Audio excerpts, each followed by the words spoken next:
All right, Unit 7, Day 3. Today we're going to look at similar triangles. Yesterday we looked at similar polygons in general. Today we're going to focus on triangles. To review really quick, a couple things about, triangles, and then also about parallel lines cut by transversals. First one, and I know we've gone over this a million times, but the sum of all angles inside of any triangles is 180 degrees. Okay, so that means that if I know two angle measures within a triangle, let's say this one is 40 and this one is 110, I can figure out the third, right? Because I know they all three have to add up to 180. 180 is going to be 110 plus 40 plus x. So 180 would be 150 plus x. Subtract 150 from both sides. X would have to be equal to 30 in this triangle. Okay, and I could do another example over here. Let's say this one is 90 and this one is 30. What does this one have to be? It'll just be 180 minus 90 minus 30, right? Because I start with 180, take off 90 for the right angle, take off another 30 for this angle, and x would have to be 60 degrees in this case. Okay, next thing. This is way back in the fall, but we talked about if I have two parallel lines and they're cut by this thing called a transversal. So it just means a line that cuts across both parallel lines. I have a bunch of different angles created. One type of angle this creates are what are called alternate interior angles. Right? That means they're on opposite sides of the transversal, but they're both between the two parallel lines. The thing I want you to remember for this lesson about alternate interior angles is that they are congruent. In other words, they're the same. So if this one is 45, this one would have to be 45. Corresponding angles are angles that are basically in the same position. So that would be something like this angle and this angle. Right? They're both kind of in the upper right corner. Corresponding angles are also congruent. So if this angle right here was 41 degrees, this one right here would have to be 41 degrees. Okay, that's enough review. Here's the new stuff for today. If I have two triangles and I want to know if they're similar or not, I can prove that they are if I know at least two angle measures within both triangles, right? Even if I don't know the same angles. This one here, I know that in the big triangle, there's 90 degrees down there. There's 40 degrees right here. In my head, I'm just going to do the math. I know that these three angles together have to add up to 180. I have 90 of it here, 40 of it here. Wow, I'll write it down. 180 is going to equal 90 plus 40 plus x. So in other words, 180 equals 130 plus x. X is going to be 50 degrees. Now I'm going to do the same thing over here. I know I have 90 right here. What do I have right here? If I have a 40-degree angle up here, I can say that these two triangles are similar. So I would have 180 equals 90 plus 50 plus x. 180 equals 140 plus x. Subtract 140 from both sides, and x would be equal to 40 degrees. So yes, indeed, I would have a 40-degree angle up here, and I would have two triangles that have the same three measures, 90, 50, and 40. So yes, they would be similar. Another example where I know two of the three angle measures in each triangle. So I know that I have in JLK, I have a 48 and a 57. So what's left over? I'm going to kind of take a shortcut on this one and use a calculator. So I know I start with 180 degrees. 57 of it are taken up by angle L. 48 of it are taken up by angle J. So angle K here would be 75. Okay. If angle Q is 48, then I have similar triangles. So let's figure that out. Start with 180. 75 of it are taken up by angle P. Another 57 are taken up by angle M. So angle Q is 48. So triangle JLK is similar to triangle QMP. Okay, next problem. This is the one where I'm going to need you to remember back to when I went over parallel lines cut by transversals. This is the whole reason I brought that up. So imagine that these two parallel lines, remember those pink arrows mean that these two lines are parallel. Imagine we extend those out. And then imagine that this line right here, RW, is a transversal. What that transversal does is creates alternate interior angles right here, right? Angle W and angle R would be alternate interior angles because they're both between the two blue parallel lines, but they're on opposite sides of the red transversal. So what I would have is angle R congruent to angle W. Then if I, instead of using RW as a transversal, if I use XT as a transversal, I'm going to have another pair of alternate interior angles. So angle X is going to be congruent with angle T. All right, so to prove similarity between the two triangles there, and you don't have to erase this, I'm just doing it so you can see what I'm doing here. I need to prove one more pair of angles are congruent. Well, the easiest way to do that is just to look at these two, which are vertical. I know vertical angles are congruent, and so I can say that angle RSX is congruent to angle TSW. So I have three congruent angles inside of these two triangles. That means that triangle RSX is indeed not congruent, but similar to triangle WST. This one, it's kind of clear which angle I need to prove is congruent. I need angle I to be congruent with angle L, right? The one obtuse angle in this triangle, the small triangle on the left, is 121 degrees. So I need to ask myself, can I prove that angle L is 121 degrees? Well, the easiest way to do it is to remember, again, that I start with 180 degrees in any triangle. Angle K is 32, angle M is 29, and then angle L I don't know yet.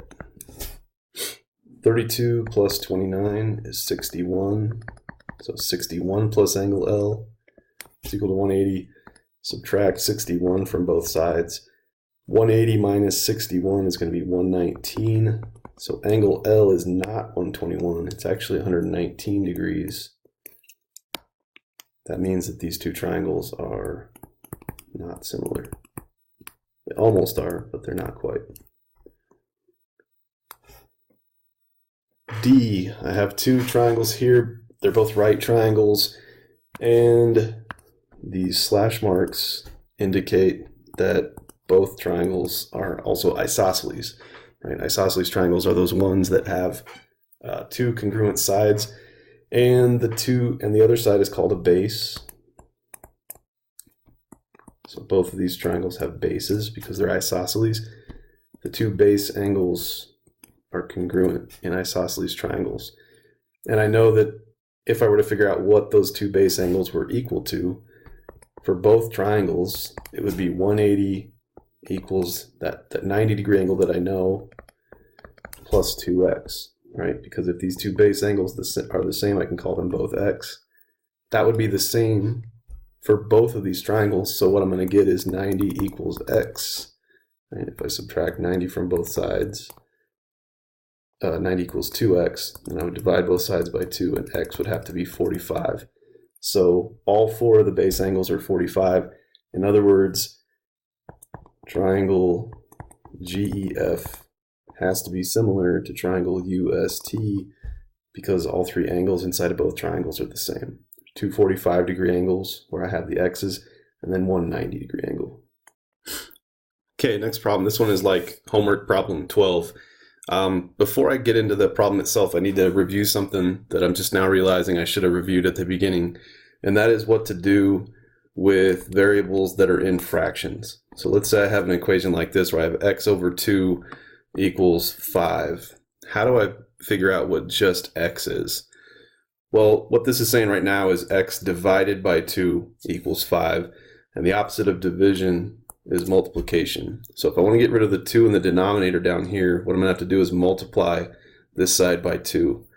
If I multiply on the left by 2, got to multiply on the right by 2. Those are going to cancel out, and in this case, x would equal 5 times 2, which is 10. Okay. What if I have something like this, where the x is the denominator, and let's say we have 3 over x equals 6. What do I do here to get x basically by itself? This one's a little bit more, there's like one more step, but it's not hard. I have to do the same thing basically. I have to get rid of the denominator, and what this is saying right now is 3 divided by 6. Sorry, 3 divided by x. The opposite of dividing by x is multiplying by x. So I would just multiply both sides by x. Those two would cancel. I would have 3 equals 6 times x, and then I would just divide, and x in this case would be 3 over 6, or 1/2. Okay. Now for the problem itself. The thing you have to see, and I kind of tried to highlight it here, is that there's actually 2 triangles there. And so I'm gonna sketch those out individually to hopefully help me see a little bit better what I'm actually dealing with. So on the small triangle, I have A, B, and E, and I know that A to B is 3, A to E down here is Y, and B to E is X. And then on the larger triangle, I have A, C, and D. And it says A to C is 5, C to D is 3.5, and A to D down here is a little bit tricky. I don't have one number that tells me the entire length, but what I do have is a Y and a 3. So AD is just going to be Y plus 3. Right? Whatever number Y is, I would add that to 3 to figure out how long that whole line is. What I have to do now is figure out 2 corresponding sides that just have numbers. And it looks to me like the only 2 sides that do that are CA and BA. And so I'm going to make a proportion between those two, or a ratio between those two. So I'm going to have CA divided by BA. That's going to be the scale factor, or the ratio between the size of the side lengths of the small triangle and those of the large triangle. So CA is 5, BA is 3, so my ratio is 5/3. If I did 5 divided by 3 on a calculator, I would get like 1.67. So here's my ratio. What that means is that every other pair of corresponding sides has to have a ratio of 1.67. Okay, so if I want to find x, let's start over here. If I want to find x, the side that x corresponds with on the large triangle is CD. In other words, CD, I'm putting the large triangle on top, is corresponding with BE, which is basically just x. When I divide CD by BE, I have to get that ratio of 1.67, like I did when I divided CA over BA. Right, so now I'm going to plug in what I know. I know that CD is 3.5, and I know that BE is x, and I know that that ratio has to be 1.67. So like we did up here, I have an x in the denominator. The way I get rid of a denominator is to multiply that fraction by the denominator. So I'm going to multiply this side by x, but that means I have to multiply that side by x. So what I have after doing that is going to be 3.5 equals 1.67x, right? Because I did 1.67 times x on the right side. All right, now I want to get x by itself, so I'm going to divide both sides by 1.67. And I don't know about you, but I think that calls for a calculator. So 3.5 divided by 1.67 is 2.095, blah, blah, blah. So I'm just going to call it 2.1. So x here is 2.1. So that tells me BE x is just 2.1. AD, if I want to know how long AD is, I'm going to have to know what y is. So I'm going to set up another ratio. I know that according to what I found right at the beginning, however long AD is, if I divide that by AE, corresponding sides both on the bottom of the triangle, I have to get a ratio of 1.67. And it says AD is y plus 3, AE is just y. I know that has to equal 1.67. So like I had to do for x, if I want to get that y out of the denominator, what I have to do is multiply both sides by y. Those two are going to cancel out. What it's going to leave me with is y plus 3 equal to 1.67 y. Now what do I do? Well, you'd have options here, but what I'm going to do is I'm going to subtract y, 1y basically from both sides. That gets rid of it right here, leaving just a 3 being equal to 1.67y minus 1y. So if I do 1.67 minus 1, what does that leave me with? Well, it just leaves me with the 0.67. So now I have 0.67y. I don't want to know what 0.67y is. I want to know what just y is. So the last thing I have to do here, divide by 0.67. Running out of room. So 3 divided by 0.67. We'll call that 4.5.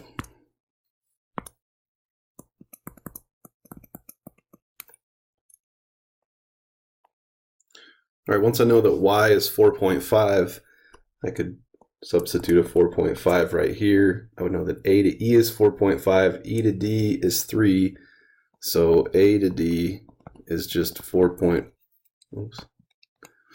A to d would equal 4.5 plus 3, which would be 7.5.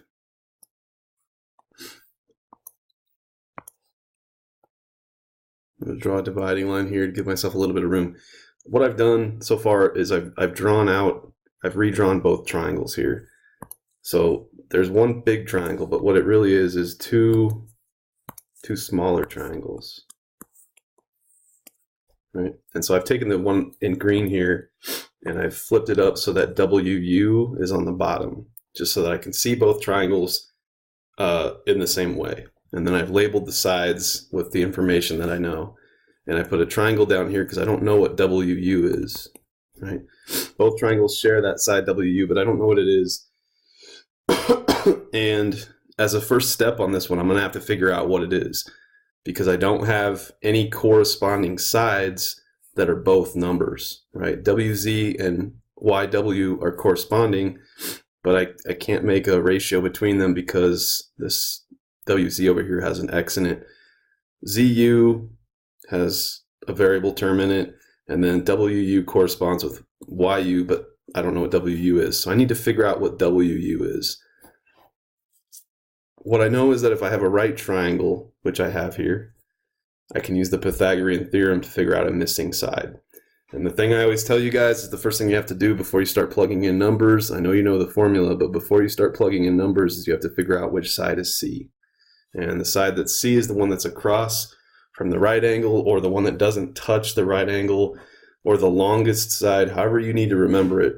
You need to be able to identify C. So for this triangle, C is going to be 40, 32 can be A, and this one down here can be B. So I would have 32 squared plus B squared equals 40 squared.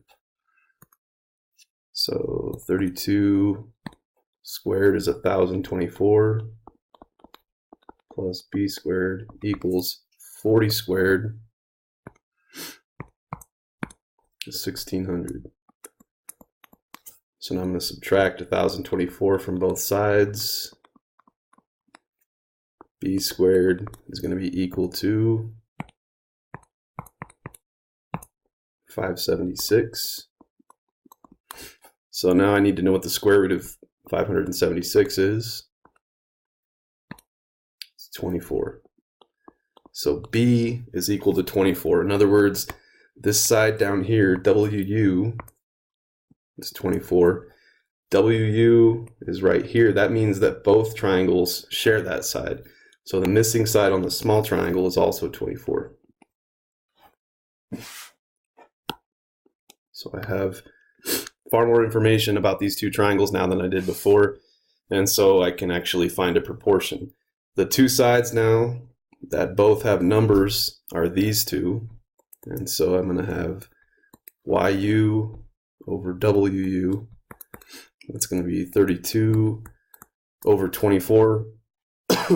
8 goes into both of those numbers, so I can reduce down to 4 over 3.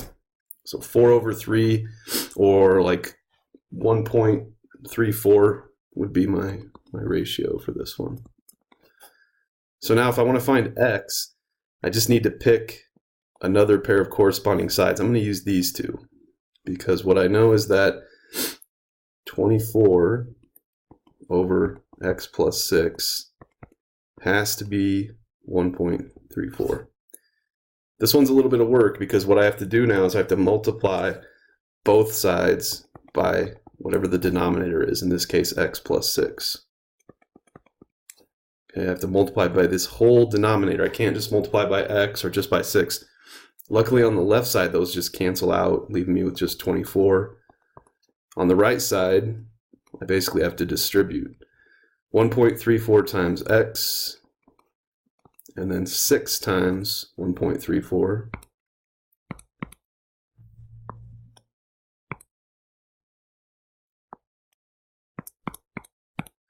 is 8.04. So I'm going to have to subtract 8.04 from both sides. 24 minus 8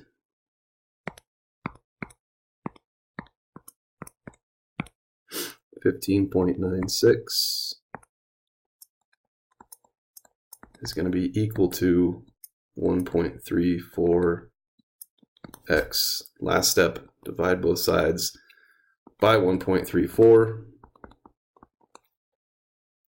and I'm going to end up with x being equal to whatever 15.96 divided by 1.34 is. That's not right.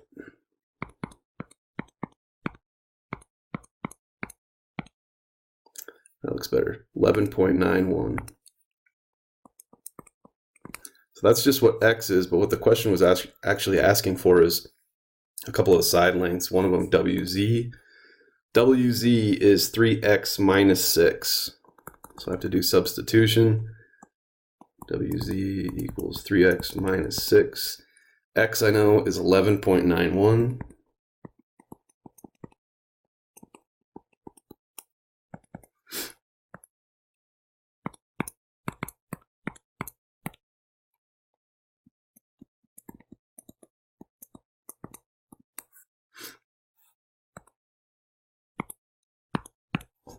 So in this case, WZ is going to be equal to, what was that?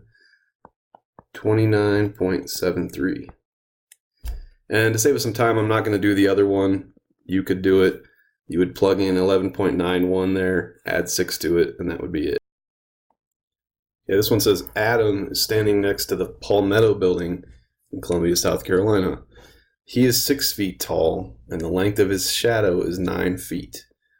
So I have some kid. He's standing next to a building. I don't know why his arms are out, but he's casting a shadow that is 9 feet, and he is 6 feet. So basically, he and his shadow create a right triangle that we know two sides of. Right? And then it says the building itself casts a much bigger shadow. Oops. Much bigger shadow. The building's shadow is 322 feet, 322.5 feet. All right, so the building and its shadow also create a right triangle, but a much bigger one. So it's saying if I know that those are basically what I have is two similar triangles, one that's much bigger than another one. I know the ratio between the two sides of the small triangle is 6 to 9 or 9 to 6, depends on how you want to write it. Doesn't really matter in this case. But I know that, again, the ratio between the shadow and the height of the person or the building has to be 6 to 9. Right? Adam's height is 6. The length of the shadow he casts is 9. So we can assume that the same thing is going to happen with the building. The building's height, whatever it is, that's what we have to figure out, is going to have the same ratio as Adam does to his shadow. So that ratio is 6 to 9. The building to its shadow is x to 322.5. So the trick here is basically going to be to multiply both sides by 322.5. Right, so I want to get it out from under there. So I have to do that over here. And we know from a couple days ago, multiplying whole numbers by fractions, you basically just multiply the number by the numerator of the fraction and then divide by the denominator. So 322.5 times 6